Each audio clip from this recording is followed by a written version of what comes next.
There is so much of significance going on in the world that totally dominates the media cycle. You know, we're talking interest rate rises, war, politics. But believe me, it's all a part of a steady diet of distraction.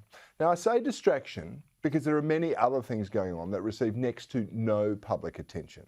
But they really do have the potential to influence your life. Now, some of them involve our regular sparring partners on this program, people or groups like the World Economic Forum and the United Nations.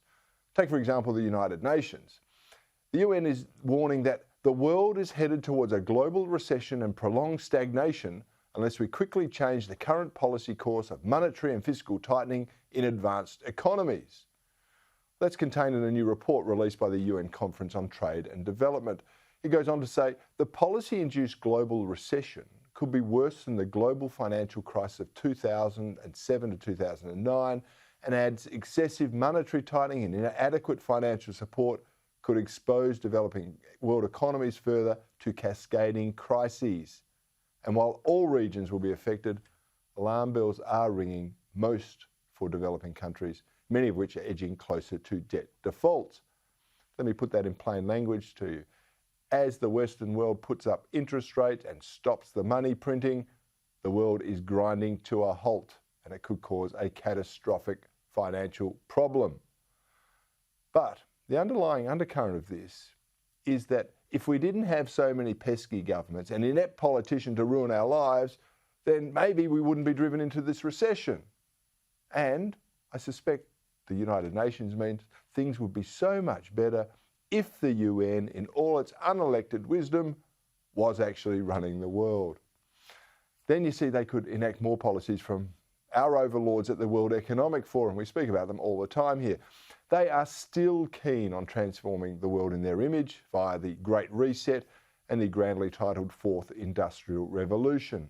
And I have to say, they sound somewhat buoyant over how things are progressing thus far. See, right now, the WEF are providing a platform for those pushing a My Carbon initiative. And okay, they'll describe it differently, but in my words, it's essentially a personal carbon social credit system that will track everything you do, everything you buy, everything you eat. It's like Big Brother. Now, to understand why the WEF are so happy, I'm going to quote directly from their website. Here it goes. COVID-19 was a test of social responsibility. A huge number of unimaginable restrictions for public health were adopted by billions of citizens across the world.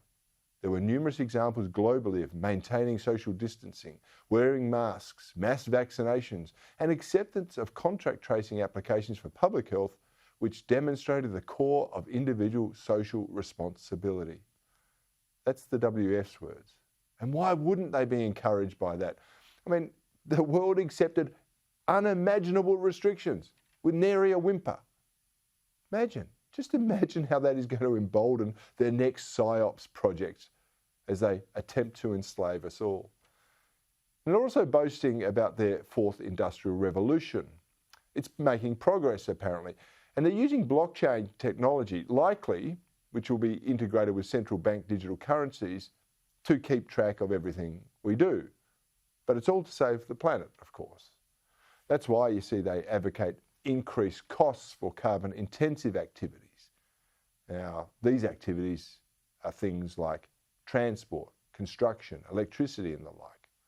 And they also want to reduce demand for certain, quote, unspecified things. But I'm guessing they mean the important stuff that I just discussed, that really builds a civilized society. But of course, it could also include, say, meat, air travel, how many children you can have. I mean, who knows how far they want to take this demand reduction in the name of decarbonising the planet.